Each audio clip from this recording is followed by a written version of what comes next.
అందరికీ నమస్కారం.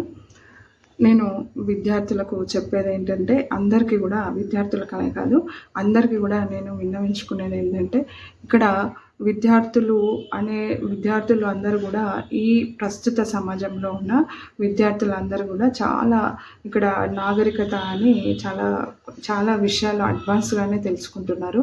ఇక్కడ నేను ఒక్కరిని ఉద్దేశించి మాట్లాడడం లేదు. చాలామంది విద్యార్థులు కూడా వాళ్ళ పేరెంట్స్‌ని, వాళ్ళ తల్లిదండ్రులను ఇబ్బంది పెట్టడము, వాళ్ళ తల్లిదండ్రులతో అగౌరవంగా మాట్లాడడము, గురువులను అగౌరవంగా మాట్లాడడం ఇవన్నీ గూడా మేము మా యొక్క ప్రొఫెషన్‌లో అన్నిట్లో గూడా బయట గూడా చూస్తున్నాము.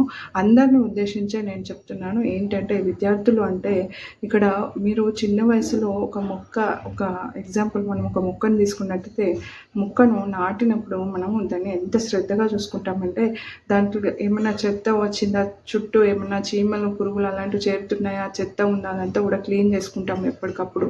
దానికి ఎప్పటికప్పుడు ఒక్క పూట కూడా నీళ్ళు వేయకుండా ఉండము. ఎప్పుడు నీళ్ళు వేయడము, అది ఎలా పెరుగుతుందని ప్రతి ఒక్కటి గమనిస్తూ ఉంటాం. అలా గమనిస్తూ మనం కొన్ని నెలల వరకు గమనిస్తూ, సంవత్సరం వరకు గమనిస్తూ ఉంటేనే ఆ మొక్క చాలా స్ట్రాంగ్‌గా, దృఢంగా వేళ్ళు నాటుకొని పెరుగుతుంది. ఆ పెరిగి తర్వాత పూల మొక్క అనుకోండి, పూలు పూయడము, ఫలాలు ఇచ్చే మొక్కలు అనుకోండి, చెట్లు అనుకోండి, ఫలాలను మంచి ఫ్రూట్స్, మ్యాంగో ట్రీ అనుకోండి, మంచి మ్యాంగో ట్రీస్ మ్యాంగో పళ్ళు అనేది మనకి చాలా తియ్యనైన పళ్ళు మనము చూస్తాము.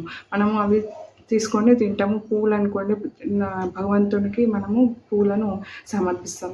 ఈ విధంగా మనము ముందు జాగ్రత్త ఏదైతే చేస్తామో అదేవిధంగా విద్యార్థులు ప్రతి ఒక్కరు కూడా ఈ విధంగా వాళ్ళ సెల్ఫ్ మోటివేషన్ అనేది చేసుకోవాలి. టీచర్స్ ఏం చెప్తున్నారు, బయట సమాజంలో జరిగేదంతా కూడా మీరు మీ మీద వేసుకొని చాలా ఓవర్గా రియాక్ట్ అవుతున్నారు. చాలా చిన్న దానికి చాలా బాధపడిపోతున్నారు.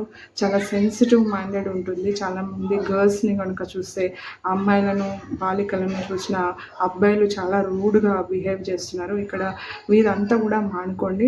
మై డియర్ స్టూడెంట్స్, నేను చెప్పేది ఏంటంటే ఇదంతా కూడా కొంచెంగా తగ్గించుకోవడానికి ట్రై చేసుకోండి. ఎప్పుడైతే సెల్ఫ్ కంట్రోల్ అనేది మీకు చాలా ఉపయోగపడుతుంది. సెల్ఫ్ కంట్రోల్ చేసుకోవడము ట్రై చేయండి. ఎక్కువ మటుకు ఏదైనా బుక్స్ ఉంటే మీకు నచ్చిన స్టోరీస్, ఏదైనా స్టోరీ బుక్స్ కానీ ఇలాంటివి, రాజుల చరిత్రలు అలాంటివి కొన్ని చదవడానికి ట్రై చేయండి.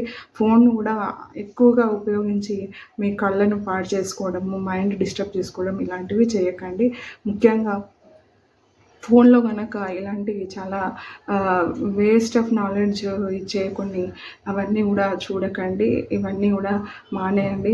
తల్లిదండ్రులను గౌరవించండి. ఇది మీకు బేసిక్ అంటే బేసిక్. మీరు ముందు ఏ రంగంలో రాణించాలనుకున్నా కూడా మీ అభివృద్ధి అనేది దీనిపైన ఆధారపడి ఉంటుంది. ఇప్పుడు మీరు అన్నీ కూడా సెల్ఫ్ కంట్రోల్ చేసుకొని కొన్ని మంచి లక్షణాలను మీరు కనుక తెచ్చుకున్నట్టయితే మీరు ముందు ఫ్యూచర్లో చాలా బాగా అభివృద్ధి చెందడానికి అవకాశం ఉంటుంది. ఇది ఎవ్వరు కూడా తప్పుగా భావించొద్దు. దయచేసి నా రిక్వెస్ట్ అనుకొని మీరు అందరూ కూడా పాటిస్తారని నేను అనుకుంటున్నాను. విద్యార్థులందరికీ కూడా ఇది ఒక విన్నపం అనుకోండి. దయచేసి తల్లిదండ్రులను మాట వినండి, గురువులను గౌరవించండి. ఇక్కడ అందరూ కూడా మీకున్న టైంలో మీరు సెల్ఫ్ కంట్రోల్ చేసుకోవడానికి ట్రై చేయండి. Thank you. ధన్యవాదములు.